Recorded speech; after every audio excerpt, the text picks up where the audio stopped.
halkan hilowle abaara way dhici jireen laakiin intaan garanayno way dhacday sida uu soo sheegay gudub wuxuu soo sheegay biyaha Cabdulqaadir kuwa sheekh xawaar iyo kuwa xagrad iyo kuwa ceel bacay biyo nooga dhaxay 20 kiiloomitir bay dib u soo afartaan bay ka xagrad bisigaar dareere tigaan ceel bacay dabeerina way halkan sawirkooda baad arkay waxa noogu darani goobta hilowle wax u darani waa biyo la'aan macluumaadkii kale ee hay lahayd beeshu hay lahayd hadday tahay iskoolkaasi wuxuu xiran yahay biyo la'aan wuxuu u xiran yahay u dhaqaaqi waayey biyo la'aan meel hayda biyo oo linaar madaarsaaqadi ma taallaba baayida ilaahay baa baxshay goobtu waxay u baahan tahay iyo waxay xoolo waxay u baahan yihiin waxay noolaa dawo u baahan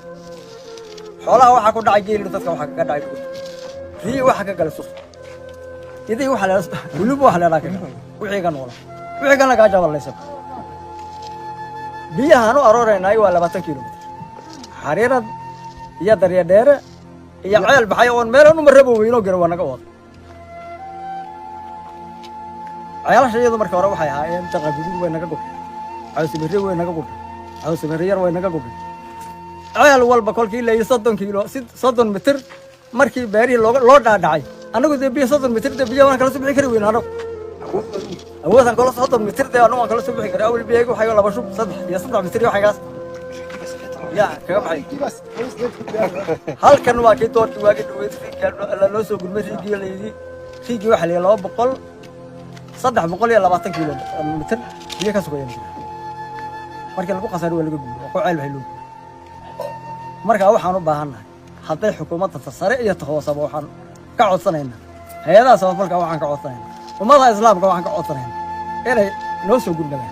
oo wax alla wixii bilaadanka lagu soo gudbay in lagu soo waday biyaha boqol qoys wax ka badan anu waa soo koraya doorta inta ku nool waxa dhacday abaar foolxun ilaahay baa baahida bixiya dunyada ma noolo maanta nin ba jirto xare aw leeyahay ka cuntaynaya oo xoolo aw leeyahay macnaha kala soo baxay cuntaynaya ma jiro marqna Allah ka yeelay halka bay xaaladu maraysa dadkii waxa uu daran yahay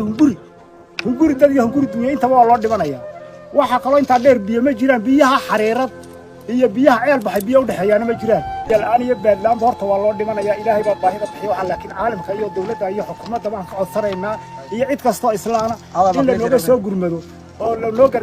gargaari karo loo gargaaro ilaahay intii ka sokaysa ee wax raxmad oo kala hore haadaan ku saawn buha laakiin ta ilaahay baa naxariista hay'atan oo kale wali nama soo marin dib malaa'iktan garanayna arrintan way dhaaftay iyo damaan gal waxay tahay ilaahay baa garan ilaahay noo soo gargaaro ummadda laakiin waxaan ka codsanaynaa biyo baadba in wax nin kasta oo tari kara oo soo taro